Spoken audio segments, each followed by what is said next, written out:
Dear student, আজি মই আৰম্ভ কৰিবলৈ যাই আছোঁ R1 প্ৰশ্নকেইটাৰ সলিউশন। তো R1 এক নম্বৰ প্ৰশ্নত কৈছে যে তলৰ সংখ্যা কেইটাৰ বৰ্গ সংখ্যাৰ এককৰ স্থানৰ কি হ'ব। যে এক নম্বৰ প্ৰশ্নটো হৈছে তলৰ সংখ্যাবোৰৰ বৰ্গৰ এককৰ স্থানৰ অংকটো কি হ'ব।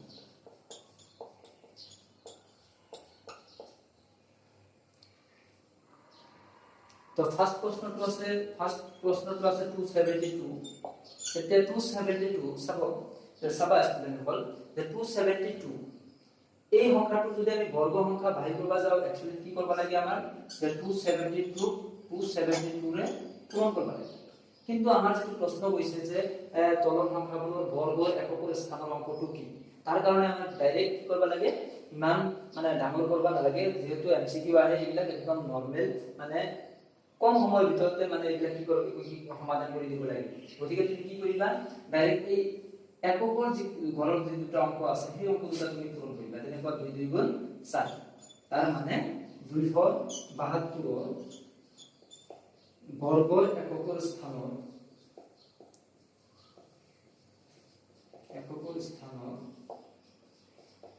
অংকটো 4। ঠিক আছে। নেক্সট 2 নম্বৰত আছে আমাৰ 79।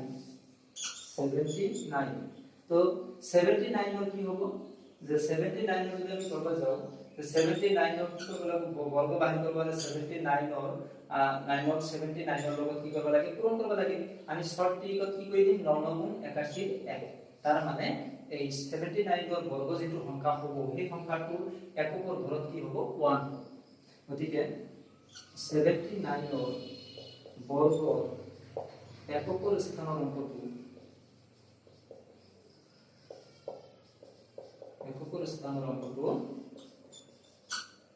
1। নেক্সট নাম্বার 3 কৈছে কি যে 400। তো 400 ক আমি যদি 400 ৰ যদি আমি বৰ্গ বাহিৰ কৰিব যাও নিয়মত কি কৰিব লাগিব, 400 ৰ লগত 400 পূৰণ কৰিব লাগিব। কিন্তু শৰ্ট ট্ৰিকত আমাক যেটো কৈছে যে 400 ৰ যেটো বৰ্গ সংখ্যা হ'ব সেই সংখ্যাটোৰ এককৰ স্থানৰ অংকটো কি। গতিকে তাৰ কাৰণে আমি কি কৰিম, 0 ৰ লগত 0 মাল্টিপ্লাই কৰিম। তাৰ মানে 0 ৰ লগত 0 যদি পূৰণ কৰা 0 0 গুণ 0 এই হ'ব। গতিকে 400 ৰ বৰ্গৰ এককৰ স্থানৰ অংকটো 0। নাম্বাৰ 4 2637।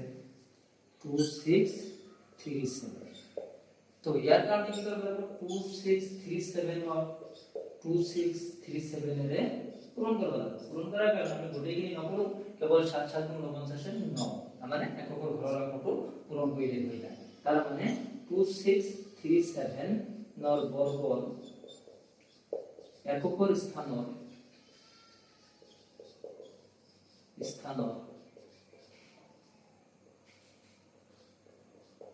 অংকটো হ'ব 0।